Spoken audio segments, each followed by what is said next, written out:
this one, we're here with Peter Nowacki, an amazing photographer, obsessed with Porsches. He owns a successful used car dealership named Car Guys, and he owns this beautiful 997.2 Carrera. Let's learn about his journey and how you got to this car. Before we officially start, I do have one thing I want to share with you. Oh. Just got to pop the frunk.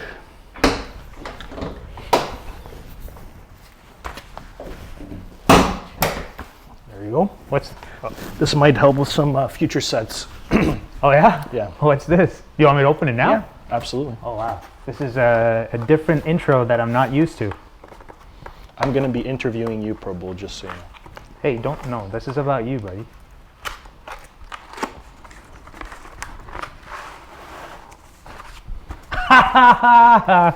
Jeff, I beat you to it.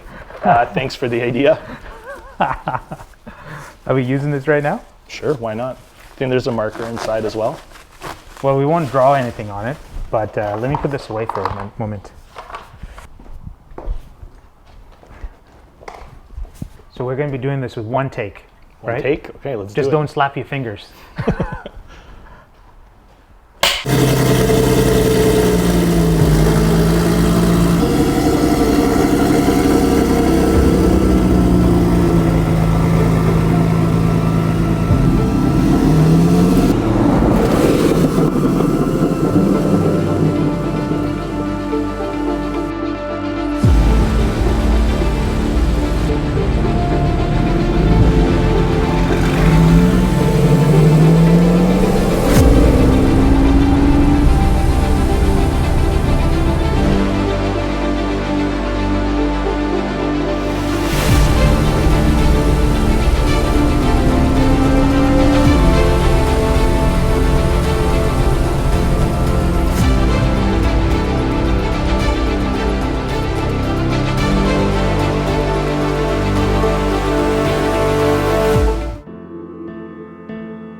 Well, thank you very much, Peter, for getting on this video. You know, it took a little bit of convincing, but I'm glad you did.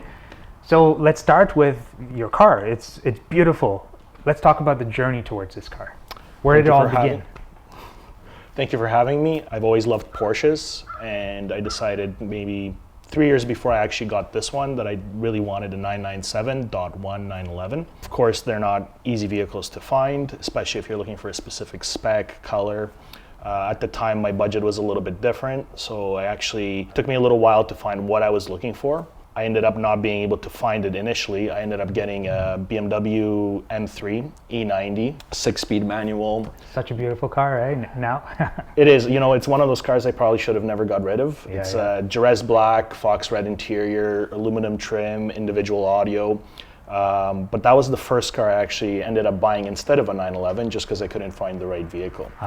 I ended up selling that car after about a year of ownership in hopes to find a 911 in the spring, and that didn't happen. So I ended up getting a 987 Boxster just to kind of get me through the Porsche bug, I guess. And beautiful car, loved it, had a lot of fun with it, but ultimately I still wanted a 997. Enough time had gone by that allowed me to get a .2, so that's how I ended up with the 997. I think the .2s are more special than the .1s in my eyes. I just love the interior upgrades, you know? Yeah, interior is a little bit updated. Of course, the engine's a big deal. Overall, the car is a little bit more modernized. The E90 M3, it's like the holy grail BMW car that a lot of people are chasing after now. Super premium. What was that transition like, going from that BMW M3 over to a Boxster, and then eventually obviously the 911? You can't compare them back to back, but what was that driving experience like? Was it significantly different to what you had experienced prior to? Well, they are very different vehicles. I've always been a huge BMW guy. I've gone through probably 12 of them now. So what made that car particularly special was the S65 engine, which is really high revving, small displacement, relatively speaking, V8 with individual throttle bodies, of course. So it has a very interesting power band. It doesn't really come alive until about 6,000 RPM, and then it continues to build power until the fuel cuts out at, I think, 8,400 RPM, if I remember correctly. In ITBs, if you put an intake on that car, they just sound insane. Did you mod those cars? I did. Yeah, okay. Yeah. Every car I've had, I've modded. Yeah. So yeah, that car didn't go too crazy on, but it was a pretty sharp looking car overall. The Boxster, how long did you have it before you moved on to the 911? I had the Boxster about a year, Huh? and when we got pregnant, we decided that we're going to sell the Boxster because I thought I wouldn't really have an opportunity to use it with, Mia. We needed a back seat. I'm like, okay, you know what? The 911 is finally going to happen, and I ended up selling the Boxster, and that was a mistake. Just because when Mia was young, I didn't have a vehicle to basically drive, so I went a summer without a toy, and the Boxster would have been perfect because she was too young to kind of drive around anyways on spirited drives and stuff. So. The motivation to a 911 for a lot of 911 owners is the back seat, especially ones that have kids as well, right? Big time. The car is super practical for day-to-day use. Yeah. It's friendly if you have a young family. Adults and adult kids, you definitely don't want to put them in the back. But it's a great car for if you have a young family. Maybe an adult kid should go back there, just so they know. Exactly. It's pretty tight. But yeah, so aside from the practicality, the 911 is just a very iconic design. It has a lot of character. It's a car that I fell in love with in my childhood, and it kind of it's always been a goal of mine to get one. Before, when we were talking about this, you were talking about this one 911 commercial. It was the 997, if I remember correctly. That's right. So when the 997 was introduced, Porsche was running this, I don't know if it was an ad campaign on TV, but it was a pretty long ad. With a little boy who basically got in trouble looking out the window, seeing a 997 go by. And after school, he ended up biking to the dealership, checked it out in the showroom. And that's basically me. Like when I was younger, I biked around we biked around to different dealerships, went in the showroom, would grab all the brochures, I'm sure all the salespeople loved me. One day I'll be back. Yeah, exactly. That's amazing, and congrats on you being able to achieve that dream. So you haven't kept this stock. It didn't stay stock for very, very long since when you got it. How long did it stay stock for anyways? Maybe 2 weeks, like tops, and that was probably just because parts haven't arrived yet. So I don't keep any of my cars stock, and this one I jumped into it pretty quick. I ended up picking it up like end of August, something like that, and by September it was lowered, had exhaust on it. I remember that. Yeah. Like, Peter has a new car. Oh, it's a different car. Did he buy another one? Yep. Yeah, but, so what have you done to it? Let's talk about some of the mods then. There is a lot of mods, a lot of stuff that you don't see, which is the stuff that I find truly special, that really transformed the car for me. But I guess your typical stuff that stands out would be suspension, wheels, and exhaust. Because you want more sound, especially in the 997 too. They're pretty quiet vehicles out of the factory. Yeah. So exhaust is a big one. Wheels, just because it just transforms the way a car looks, gives it that right stance. BC forged wheels. Thank you. I'm very happy with them. I love the bright brushed finish. And then suspension, both in terms of getting the car lower for aesthetics, but the car does really become a lot sharper, a lot more fun to do canyon carving with. Yeah. It's the BC Racing coilovers as well, right, on these? That's right. So this is BC Racing BR Series coilovers, I believe. Yeah. Nice. And then the exhaust? The exhaust is a combination of different things. It's basically the factory side mufflers that have been modified. So they've been partially bypassed. It's called a Gonda mod. The center muffler was deleted with Top Gear X-Pipe. Nice. And I have also Top Gear long tube headers on it. Did you tune the motor in any way?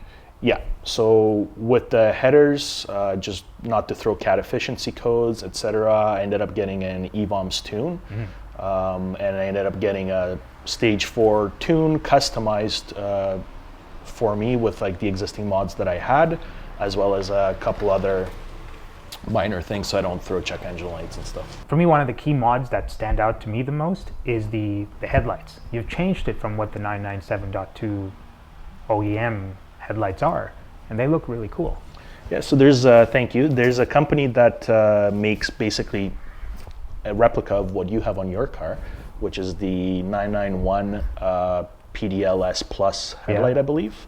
And they incorporated into a 997 shape. Projectors are actually quite good in it as well, so it's not just an aesthetic thing. It was a drastic improvement in light output. The cutoff line's much sharper, has a lot of beautiful color, and then of course the car looks a little bit more modern. Yeah. The black headlights help a lot. This is a perfect interpretation of taking a 997 and modernizing it a little bit, and I like it. What's next kind of on the mod list for this car? So I'd like to tackle the interior a little bit. I've done belts, shifter, shift knob. I want to tie everything together, basically upgrade my sport seats to something cooler. I would love to get a set of carbon buckets or Recaro Sportster CSs and have them custom upholstered so that the stitching, everything matches. Similar to what Lucas has on his M3? It's kind of a variation of that, or? Exactly. So it's, I think the seat is the same. It's just his is an OE seat, so either a BMW Performance seat or something to that extent. And but the base seat is a Recaro Sportster CS.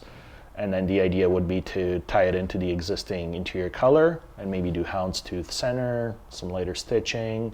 I would like to do a steering wheel rewrap. I love this current steering wheel that I have, but the leather's getting a little bit tired on it. So do a refresh there, add some contrasting stitching as well would be just, again, kind of finish off that interior. You mentioned 997 was kind of the generation of 911s you're going for. Yeah. What was like the big thing that made you want to stick in that generation? There's so many generations that are cooler, 964, 993, even had the options for 991s, right? Why the 997? I'm not sure at that time I could like really tell you. It's just something really drew me to the 997. I did enough reading to kind of, I decided that this was the car for me. It's the last of the small body 911s. I believe it's the last car that was produced under Porsche ownership before they got purchased by Volkswagen. So yeah, there's a number of reasons that I could tell you now, but back then I just think I loved the look of it. So yeah, it was truly an analog car, and that was one of the reasons why I gravitated towards the 997 as well. From that perspective, would you consider this your forever car? Absolutely. So the way I've modded it was with the intentions of keeping it forever. I don't ever intend on parting with the car. I do have other vehicles that I'd like to own, but they will be in addition to the 911. There's still some other, once I get past the interior, I'd like to tackle potentially a motor build, something like a Flat 6 Innovations R43, so a 4.3 liter, fully built, higher compression, more aggressive cams, just a motor that really brings this car alive. I think they claim that they make around 500 horsepower. Wow. They're naturally aspirated, but they do focus, it's not a high revving motor like the GT3s, which is a little bit unfortunate, but they do rev high enough. The factory motor in this does rev to 7,600 RPM. So even shifting the power band a little bit higher and having a meatier mid-range will transform the car. If you could pair this car with another sports car, like you said, you would add something else to it. What would that look like? I think, I'm a huge fan of 964 911s, so I would love to get my hands on an air-cooled Porsche, specifically a 964 C2. That would be amazing. Guards red. There's a little bit of contrast in the garage, but I'm not sure another Porsche is the right move. So I am considering Ferrari 360 as well. Whoa. But it can't be both. It would have to be either or, right? Since we're talking about Porsche obsession, your Instagram handle is 911OBSESSED. It is, yeah. Did you get the car specifically for the Instagram and the social media following, or? No, I did not. I actually, up until, I never used Instagram until I got this car. It's actually Lucas, aka Dubsessed, who got me on the Instagram bandwagon. And yeah, that's what kind of triggered it and started it. But you post a lot of amazing pictures. Thank you. I mean, your work is some of the stuff that inspires me to kind of go out and shoot and edit in similar fashion that you do as well. And where did this photography passion come from? Is it a way for you to capture your passion for these Porsches? So you can cement it in time type thing, or? Where did that begin? Well, I do love to shoot cars. It evolved into that. Photography initially for me was, I'm a huge aviation buff, so I used to go and hang out at the airport when I was younger. I used to bike there with a backpack full of apples and spend a day watching planes. When the first digital cameras came out, we ended up getting one for the family, and I took that to the airport and started taking photos of planes with the intentions to get them on this website, airliners.net. And I realized it wasn't just a matter of taking a photo and uploading it. All my photos kept getting rejected.